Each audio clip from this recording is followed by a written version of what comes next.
All right, let's talk about tutorial hell. How do you get out of tutorial hell? And there's no magic answer. There's no wrong or right way to escape tutorial hell, but there's only one correct way. One, and I just realized it. It took me a long time to understand that it's not that hard to get out of tutorial hell. Okay, yeah. So let me just get out of this full screen. Just bear with me, okay? By the way, thank you guys for this. Okay, thanks. Subscribe if you want to. All right. Let me get into it. Okay, let me show you. I'm just gonna open this VS Code and I'll show you. There's only one answer, and that answer is simple. Repetition. Is it space repetition? Whatever fancy word they have it to mean repetition, you can just figure it out. But I can tell you one thing for sure is that you'll only escape tutorial hell if you learn to repeat yourself. Like literally, they say do not repeat yourself, right? That's the DRY. But I can tell you something. It's like contrary to DRY means don't repeat yourself in code, okay? But in real life, you gotta repeat yourself. Let's say right now you're trying to understand how to use Docker, okay? So we are in VS Code here because I want to show you inside the code base itself. Because the point is you want to learn how to code, but a lot of people on YouTube complicate everything. You find people bringing fancy, I don't know, they tell you some productivity bullshit, okay? That's how I call it productive BS. They just fill you with stuff because they want they want the video to be lengthier and they make more money. Obviously, I don't want to knock nobody's hustle, but let's get into it. Okay, you just want to learn how to code. Why am I in the right mindset or in the power to tell you this? It's because yeah, you just gotta watch. That's it. Okay, let me start with the BS.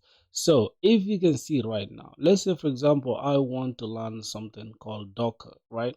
For the longest I've been asking myself, bro, what is this thing called Docker? Like I keep hearing people saying, bro, have you learned Docker? I use Docker. Like, oh, I'm using Dockerized PostgreSQL. I'm using Dockerized MongoDB.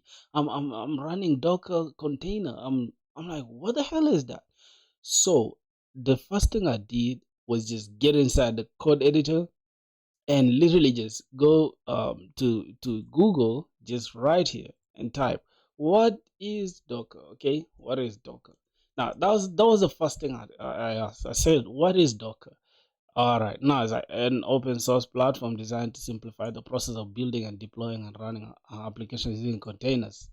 Okay, so I understood containers. Now, I was like, okay, let me just again search. What are containers? Uh bro, excuse my my typing speed. Okay, I asked in a container, in Docker, a container is a runnable instance of Docker image. Then again, I ask, what is Docker image? You get what I'm saying? So I'm just trying to like give you the overview of what you can do with this one simple question. Okay, one simple question can open doors to everything you need to learn. So by that, I'm just simplifying the term to tell you that you just gotta research on your own, bro.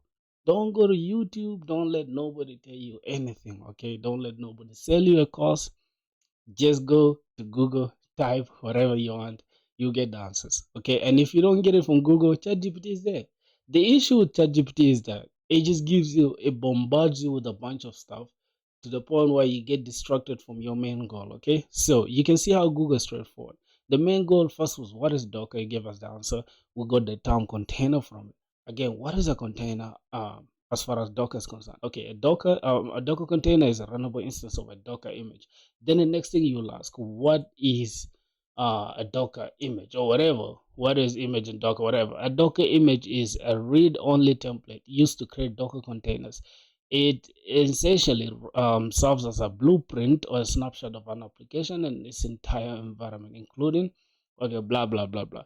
But you get the point, all right? So now, that is just the overview of how you can just learn, just have a knowledge of what you are trying to learn.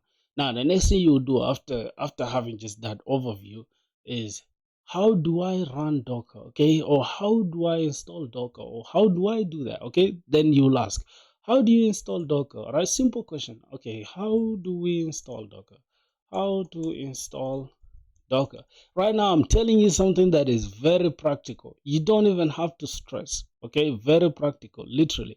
So now you can see, go to Docker website and download the appropriate installer for your operation. Okay, so I'm just gonna go to Docker. That is it. Just give it a sec. Okay, you see we are going to I don't know if they have the download here, but it is already, yeah, I think it's here. Okay, cool.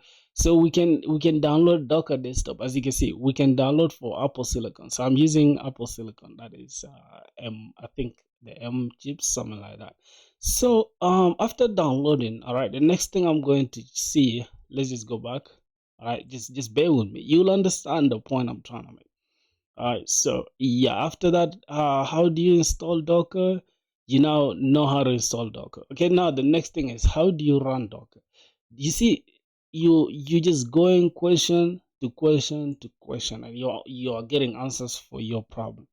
Okay, I may be all over the place because I did not script anything. This is just raw, and I'm telling you something that will help you. Okay, this is just, it's not limited to Docker only. You can use it. You can use the same method with any other thing you want to learn. Okay, so after that, then you go ahead and see. All right, so I have downloaded Docker desktop right here. So the next thing is, how do you run how do you create an image anyways, or how do you dockerize your application? That's the best answer to ask. Okay, cool.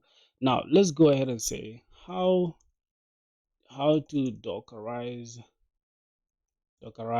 let's say an application. We could be specific with the exact thing that we want. Now look, as you can see, there are issues with this Google search. Okay, when you get to the point where you can't get your answer straight, because like a question like how do you dockerize an application is way too, like, you can't get a straightforward answer. So the next thing to do, just go to ChatGPT. All right, don't go to no YouTube, just do it yourself. The point I'm trying to make is, the more you do it yourself, the easier it sticks in your mind, and that's it. I'm not gonna update it for now, bro. ChatGPT, give me a break. All right, so let's just copy it here and let's drop this. Okay, how to dockerize an application. Now, look at how ChatGPT is gonna make it easy for you. Okay, first install Docker Desktop. All right, that's after you researching what Docker Desktop is. So you already know, you have a high level of what that means. Okay, now for you to check if Docker Desktop is installed, you just go to your terminal. I'm using item 2. Yours might be different, depends on you. Okay, cool. As you can see, I'm not a guru. I don't have anything planned out. This is something straightforward from my brain and I'm spilling it to you. So we have that. As you can see, we have, oh, Docker version 28. So we have Docker installed. That's cool, interesting. Now we keep going. Okay, how do you now add a Docker file? Now here's the thing. Another thing I want you to know is that you can actually define these things, right? And I'll explain to you what this means. This is not a tutorial for it, but I'm just trying to tell you, like, you don't need this when you're starting out. You don't have to worry about a Docker file, okay? What you need to worry about is, how do you install Docker? So you have Docker installed already. Let's just skip this one for now, okay? This is just for you as a beginner. Just calm down. All right, now we've installed Docker. The next thing is, how you just say, give me 3 most important Docker commands. Okay, let's just say commands, something like that. Now the 3 most important Docker commands that you need to know, it can be Docker build, okay, Docker run, and then Docker ps, Docker ps all. Now how do you use those? Like I said, let's go back to our VS Code. So the next thing is, let's now practice what we already just learned. Okay, we can say Docker PS is going to check. Now, what this Docker PS does is just checks for the containers that are running. And if you don't have any container running, you can even just come here and check it. I'm just trying to make it easy for you so you can use the terminal. You gotta grow up, okay? You can still use this, but yeah, it is what it is, bro. All right, now you can see you have no Docker containers running. Now the next thing to do is, like I said, do your research on the commands, but I like to use Docker Compose to run most of my applications. Why? Because I don't have to create a new image from scratch. I don't have to create a Docker image from scratch. Reason being, I'm using Docker Compose already. So I'm just pulling the containers that are already on Docker. Let's go to Docker. I'm just gonna go to Docker Hub. I'm just specific with Docker because most people don't even know what Docker is.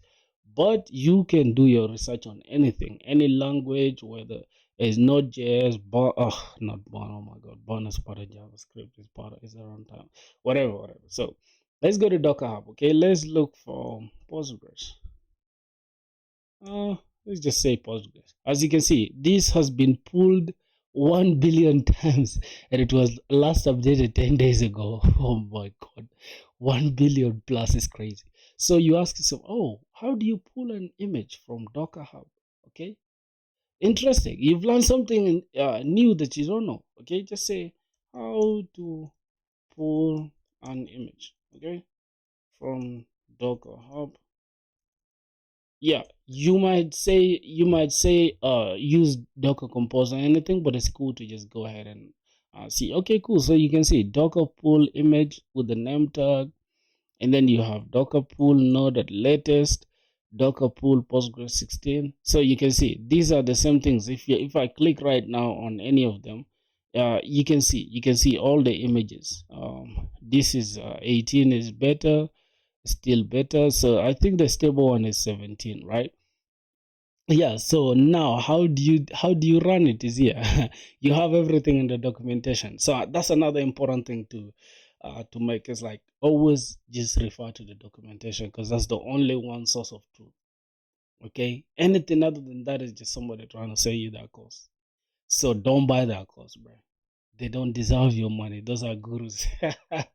Yeah, so it is what it is. So as you can see, you can run this via your terminal or you can run it via Docker Compose. And that's the one I prefer because why? It uses YAML, okay? Who doesn't like YAML? In my opinion, YAML is better than JSON. Yeah, those are just formats. You can do your research and ask, oh, what is YAML, by the way? You can say, what is YAML? Now, notice how I'm learning a lot of things from just one question about what is Docker. So as you can see, YAML gives you key value pairs define data. So this is how you define the YAML. It's a database host, and that is localhost port is this 554.32. So now you're learning a lot of things. If you want to even go in depth, you can say, what is the difference between between JSON versus YAML? Okay, something like that. Something like that. So you can see, you have JSON and YAML are both data serialization formats. Okay, that's the thing. Ways to represent structured data, but they feel very different when you use them. Now, as you can see, this is name, Emma, age 23, skills, Java. How does wait a minute, how does even ChatGPT know my age and my name? This is crazy work. But yeah, I'm not 23 anymore, I'm 24. So now, as you can see, YAML clean uses indentation and dashes instead of braces and quotes. So you can see the name is Emma, age 23, skills. This is it. All right. So as you can see, these are just serialization methods or formats, right, to represent data. This is just the simplest overview I can give you. So as you can see, we've now learned YAML, we've learned the difference with JSON, and a bunch of stuff just from one question. All right, so that's the best way to escape tutorial hell. And then let's continue with the Docker analogy. Not even an analogy. We're literally trying to learn how to use Docker. So as you can see, from the documentation, we can just copy this and just go and use it in our code. But it's important to know why we are using everything that you can see here. So now, how do we run Docker? How do we run PostgreSQL using Docker? You can see we have to define services.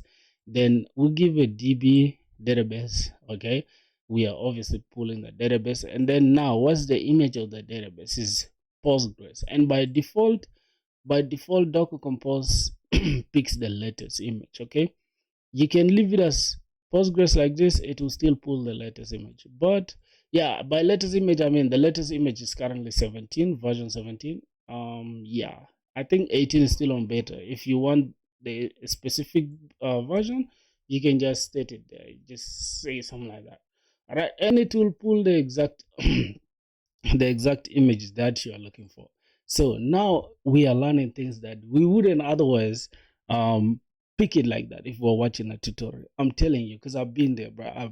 Like you can literally watch somebody coding right now And then yeah, you have that feeling like, oh damn, I'm understanding.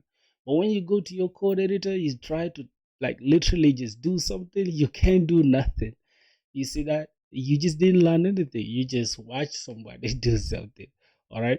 So if you want to learn how to ride a bike, you're not just gonna watch a tutorial. You're gonna get a bike and perhaps you're gonna fall two, three times, and then on the fourth time, you're already good with the bike. All right. Same thing as driving. Every skill, because coding is also a skill. Every skill requires practice and memorization. Partly memorization. Don't cram code, but just memorize some of it. Okay, like some things should be just second nature to your brain. So as you can see, on Docker, I mean on Postgres thing here, they have it as DB. Here we have it as Postgres. Okay, we could even just decide to call it DB. This is to show that you understand already what you're doing. All right. So yeah, doesn't mean you have to use this exact thing that's here, but there's some things that are always, yeah, you always need them. Now, things like restart always, you can leave it or not leave it. The reason why you shouldn't use restart always, let's say, for example, we say Docker compose up in detach mode. All right, I'm not gonna say in detach mode. I'm just gonna show you why we're gonna use that. Let me just say Docker compose up. Now, as you can see, no configuration file found. That's because we are inside the here data bucket thing rather than going to the server. Yeah, server, and then we say Docker compose up. Now you can see pooling.